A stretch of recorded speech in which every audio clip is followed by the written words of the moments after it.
ভাই গোলামির একটা লিমিট থাকে। এই অবৈধ ফ্যাসিবাদী স্বৈরাচারী হাসিনা মানে সব লিমিট ক্রস করতেছে, গোলামির লিমিট ক্রস করে ফেলতেছে। বুঝতে পারছেন ইন্ডিয়ার যে কত মাত্রার গোলামি, কত প্রকার কী কী সব করতেছে।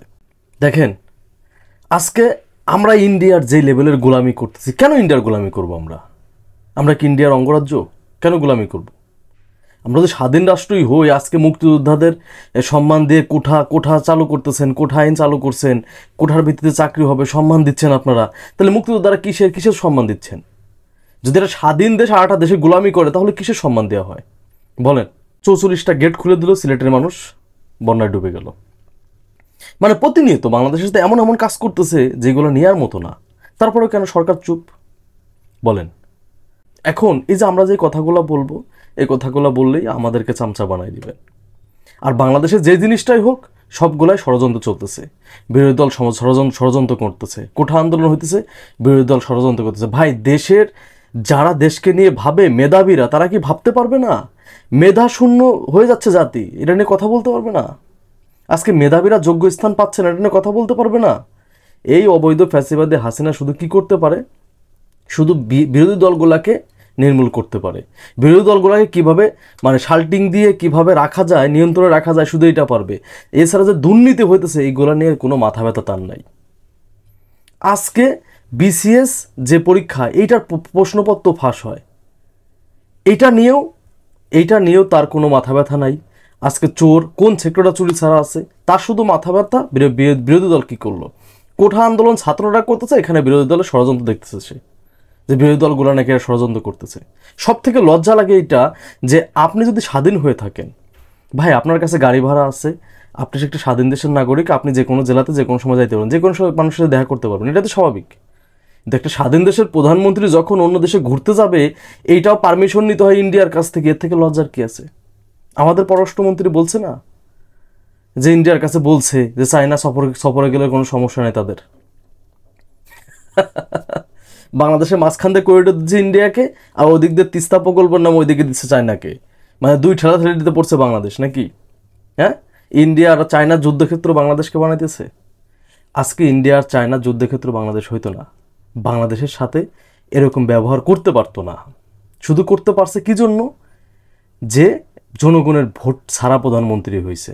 জনগণের ভোটে প্রধানমন্ত্রী হইলে তার এরকম কেয়ার করতে হইতো না, গোলামি করতে হইতো না, ওই যে মোদির পার কাছে যায় পড়ে থাকতে হইতো না। বোঝেন না আমার কথা? ভাই আমরা উচিত কথা বলি তো, এই জন্য আমরা খারাপ, সব থেকে খারাপ আমরা। আমাদের বানাই দেবেন চামচা, আমাদের বানাই দেবেন দালালি করি আমরা। ভাইরা আমরা তো সত্য কথা বলি। আপনি অবকাঠামোগত উন্নয়ন দিয়ে কী করবেন? জাতি মেধা শূন্য হয়ে যাচ্ছে। হ্যাঁ, এইগুলো নিয়ে কথা কেন বলেন না? আপনি অবকাঠামোগত উন্নয়ন দিয়ে কী করবেন? রাস্তাঘাট, ব্রিজ ট্রিজ এগুলো করে কী করবেন আপনি? কোনো লাভ আছে আপনার? জাতি যদি মূর্খ হয়ে যায়, জাতি হয়ে যাচ্ছে মূর্খ, আপনি অবকাঠামোগত উন্নয়ন দিয়ে কী করবেন? অবকাঠামোগত উন্নয়ন দিয়ে পানি খাবেন? হ্যাঁ, অবকাঠামোগত উন্নয়ন করতেছেন, একটা রাস্তা যদি টয়লেটও বানাইতে হয়, আগামী তারা টয়লেটে বানাইতে হইলে সে টয়লেটের মিস্ত্রি আনতে হবে চায়না থেকে, জাপান থেকে, তা না হইলে হবে না। কারণ জাতি তো মেধাশূন্য হয়ে যাচ্ছে। বুঝেন না আমার কথা? আজকে একটা ছেলে চাকরি করতে গেলে মুক্তিযোদ্ধা কোঠা তো আছেই, মাত্র 44% থাকে কিসের কোঠা? মানে মেধা যাচাই করে 44% লোক চাকরি নিতে পারবে, এটাই তো। 44%-এর কয়জন মেধাবী চাকরি পায়? 44%-এর ভিতর এমপি কোঠা আছে, চেয়ারম্যান কোঠা আছে, চৌকিদার কোঠা আছে, ড্রাইভার কোঠা কেন বললাম বোঝেন নাই? যে দেখি সচিবালয়ে যারা ড্রাইভার তারাও কোঠা পায় চাকরির জন্য, বুঝছেন? এই যে কোঠা, এই কোঠা বাদ দিলে তো মেধাবীরাই থাকে না রে ভাই, মেধাবীর কোনো কোঠাই থাকে না এগুলা বাদ দিলে। আর বিএনপি নেতাকর্মী তো কোনো, বিএনপির একটা ছাত্রদলের একটা কর্মী কখনো চাকরি পাবে না, সরকারি চাকরি। ইনভেস্টিগেশনে যায়, অডিট করতে পাঠায় যে তার পরিবারে কেউ বিএনপি করে কিনা।